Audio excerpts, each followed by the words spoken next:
pengamatan uji klinik yang berkembang di negara lain maupun juga di kita dengan waktu yang lebih panjang, ya, telah menunjukkan bahwa respon imun yang dihasilkan oleh vaksin COVID-19 tentunya akan menurun seiring dengan waktu dan interval penurunan yang bervariasi, ya, tergantung dari jenis vaksinnya. Data imunogenisitas dari hasil pengamatan uji klinik dari semua vaksin COVID-19 menunjukkan adanya penurunan kadar antibodi yang significantly menurun sampai di bawah 30% terjadi setelah 6 bulan pemberian vaksin primer.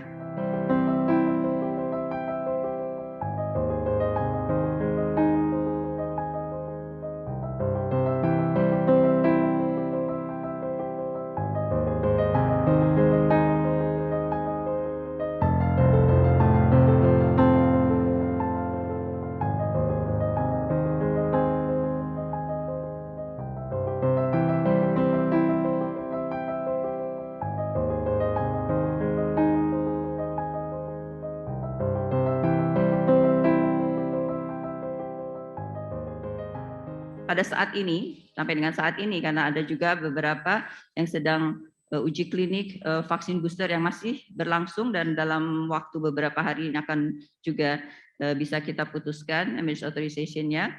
Pada hari ini kami melaporkan ada 5 vaksin yang telah mendapatkan emergency authorization, yaitu dan telah tentunya sebelum mendapatkan emergency authorization dari Badan POM telah melalui proses evaluasi bersama para tim ahli Komite Nasional Penilai Obat atau Vaksin dan telah mendapatkan rekomendasi memenuhi persyaratan yang ada sehingga bisa dilanjutkan dengan proses pemberian emergency use authorization.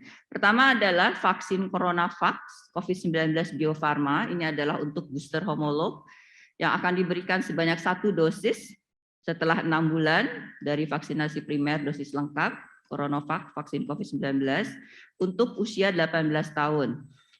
Berdasarkan pertimbangan dari hasil uji klinik, pertama keamanannya, kejadian advisory events, ya, advisory event, kejadian tidak diinginkan yang sering terjadi dan berhubungan dengan vaksin, yaitu reaksi lokal seperti nyeri, tempat suntikan, kemerahan, umumnya tingkat keparahannya grade 1-2.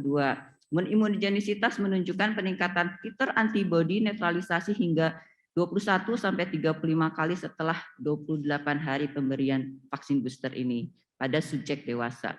Kedua adalah vaksin Pfizer Comirnaty. Ini adalah juga untuk booster homolog.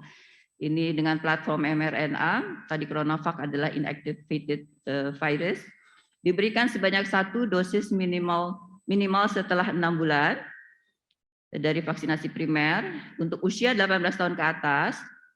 Data-data menunjukkan keamanan, juga kejadian tidak diinginkan, sifatnya lokal, umumnya adalah nyeri di tempat suntikan, sakit kepala, nyeri otot, nyeri sendi, demam dengan grade 1 sampai 2. Imunogenisitas menunjukkan peningkatan nilai rata-rata titer antibodi netralisasi setelah 1 bulan sebesar 3,3 kali. Dan ketiga adalah AstraZeneca, Vaxzevria dan Nonezavac, homolog juga ini. Ini platformnya non-replicating viral vector, menunjukkan data keamanan dapat ditoleransi dengan baik, ya, dilaporkan adverse event-nya bersifat ringan dan sedang, ringan lebih besar 55%, sedang 37%.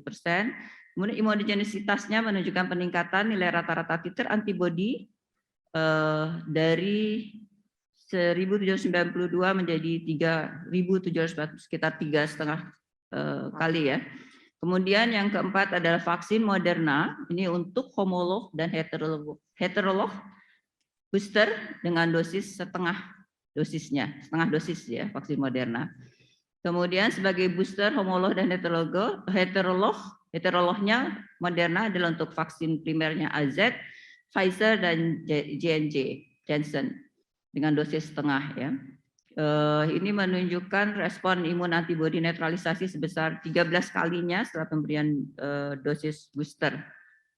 Dan pada subjek juga dewasa 18 tahun ke atas. Yang kelima adalah vaksin ZiviVax, ini untuk booster heterolog dengan primer Sinovac atau Sinopharm. juga diberikan setelah 6 bulan ke atas di pemberian dosis ditoleransi, menunjukkan bahwa peningkatan titer antibodi netralisasi meningkat lebih dari 30 kali pada subjek yang telah mendapatkan dosis primer Sinovac atau Sinopharm.